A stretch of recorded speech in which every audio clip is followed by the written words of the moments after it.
An intro to a video, right? An unboxing, some would say. And anyways, why am I talking? Roll the intro.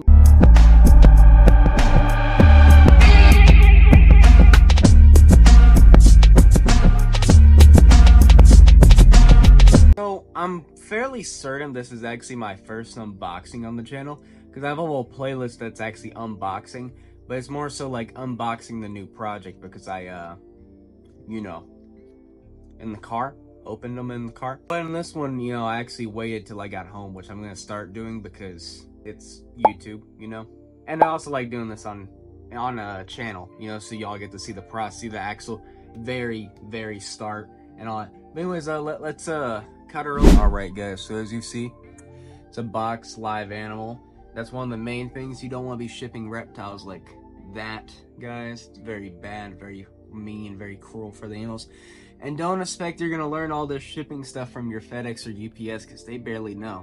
Are you supposed to ship that in like a chicken wire box? Actually, what I was told when I was trying to ship fire bellies maybe a year ago with UPS. Here's a wacky Royal Anoles PSA. So when you're using a knife, guys, make sure, just be safe. Don't use dull knives. Dull knives are just more dangerous in general. I'm using one because I'm a dummy. And also don't cut towards yourself. And now, I'm officially done something safe. I've informed the public. Yeehaw. Yay. So, we're at a funky angle because I have what I call a catch tub. Why do I call it that? It's because it's a much larger tub. You unbox more skittish little smaller lizards when you're trying to unbox things. Why do you do that? Because you don't want to go catch a lizard in the entire room, and it's a lot easier to catch a lizard in a smaller area. So, who are we going to pull out first? The marmoratus that has a secret we'll talk about when we get them out, or the barbatus, the long-snouted anole. That's their scientific name. Someone please humble me. I have no idea how to pronounce it, and they're really cool, and I'd love to actually know how to say it properly. I think I'm gonna go with them first. Testing. Alright, but we're going to show you how it's done. As you see, I popped the lid open on all sides. Don't take it off just yet. We set it down on the floor. That way we have the walls here to protect us if little bro wants to take a leap of faith. Then, as you're going to see, I'm going to pop the lid off a little bit, stick my hand in there, and it looks like we have successfully grabbed him without any issues. Good job on us today. Typically, it doesn't go that well. So, this is Anolis, barbatus, or the long-snouted anole. These guys are actually one of my favorite species here. Can you get in my hand where it's more suitable for you and me, please? There we go.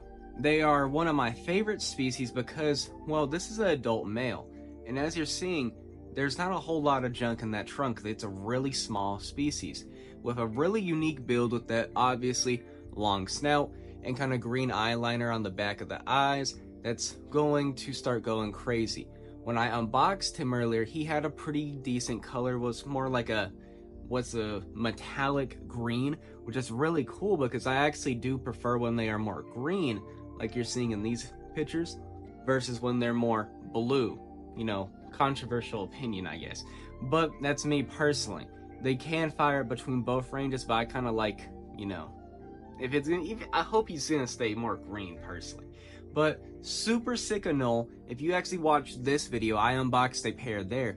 Difference between these and those ones are more juvenile-ish kind of individuals. This is, well, I mean, they're gonna go in there and they're gonna probably start breeding for me, be honest with y'all. But super sick animal, really cool. If you want one, I am selling a male, from the old group.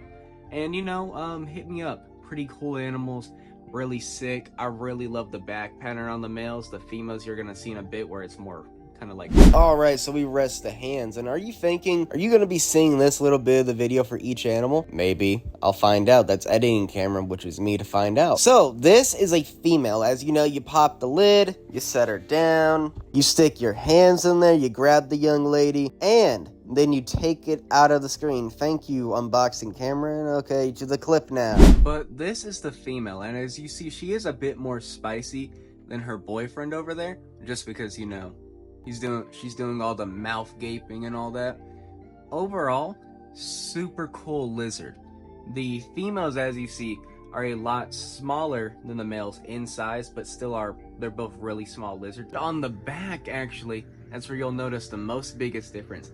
where they don't have kind of like the triangles, essentially. I can't make a triangle with one hand. They're gonna have the more open back, essentially, but they can still reach those magnificent colors. In my opinion, the females typically don't get as beautiful as the males, but, you know, they're still a really impressive animal, really impressive specimen. And just look at that size. Another notable fact is that the females have a much shorter tail. Overall, super cool species. I'm gonna be asking around with my German buddies on how they do trios with these. As if you know anything about anoles, anoles are a little more picky when it comes to breeding. They don't tend to work out as well as trios. When it comes to your smaller species or even some of your larger ones, they're typically the more better ones to do that kind of stuff with. But when it comes to medium-sized anoles, which these can kind of fall into, you know, they're more typically going to be more aggressive when it comes to having an extra female in there, which is really weird and kind of annoying if you ask me. For example, my Farius up there, they do amazing as a trio. I have literally no issues. As well, you've seen in the video prior, there's babies, you know, they're doing good. There's a lot of eggs too, but really cool. I hope to find out they do well in trios, because off the top of my head, I think they do, but I'm gonna ask some questions. Now, these guys on here are not new, but I like to talk about them anyway. So as you know, these are Anolis lutoglaris, or the western giant anole. Now, you find these guys in Cuba. They will be eating pretty much your birds, insects, small lizards. Now, what are we doing in this video? Unboxing small lizards right in front of their cage. So they're coming out of their corners, essentially, and they're coming to say hey to me because they think it's feeding time. Now, Anolis lutoglaris is a anole from Cuba.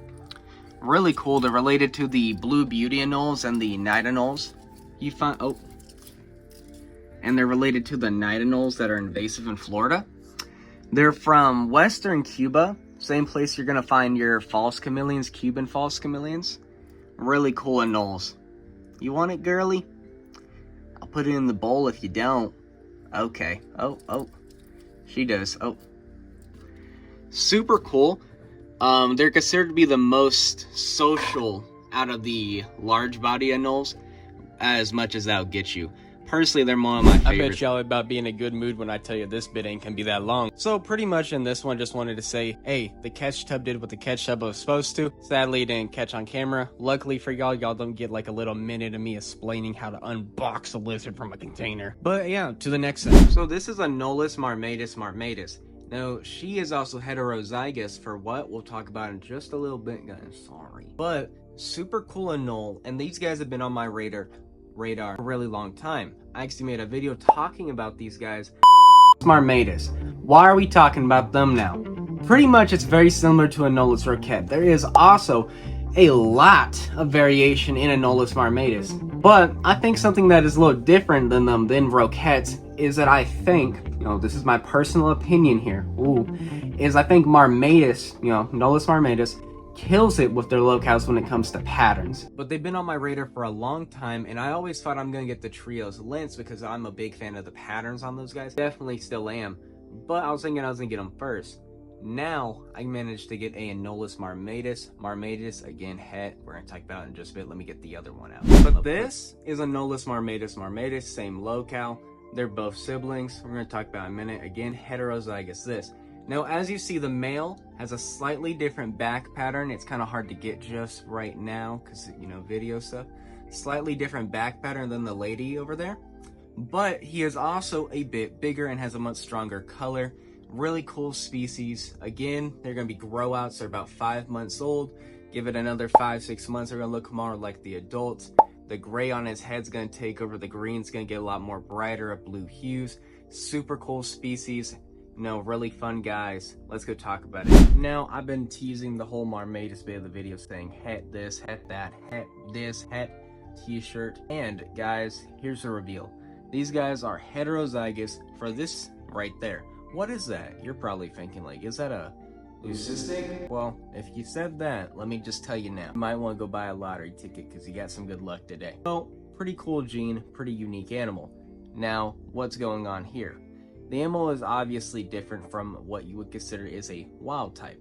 Now, what is this gene going to do to the animal? Overall, from what we've seen to the animals, they seem to be living a pretty healthy and good life. which is very good to say because when it comes to most anoles who morph out, they don't tend to thrive, especially when it comes to our smaller anoles, and then they get T negatives. And well, let's just say they don't tend to eat because of the really poor eyesight, like me. And then they don't tend to eat because they can't see the food, and the bright light just hurts them. And as you know, anoles, they need bright light, they need UVB. So it's just it's not gonna work, you know? You have an animal that's saying, hey guys, this gene mutation makes me say, guys, I can't be in the sunlight.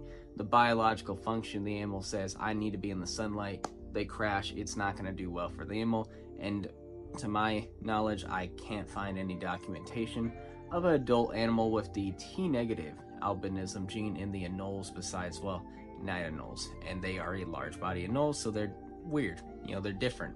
But back to the more leucistic topic, instead of talking about anole genes in general, is that this gene originates all the way from Germany.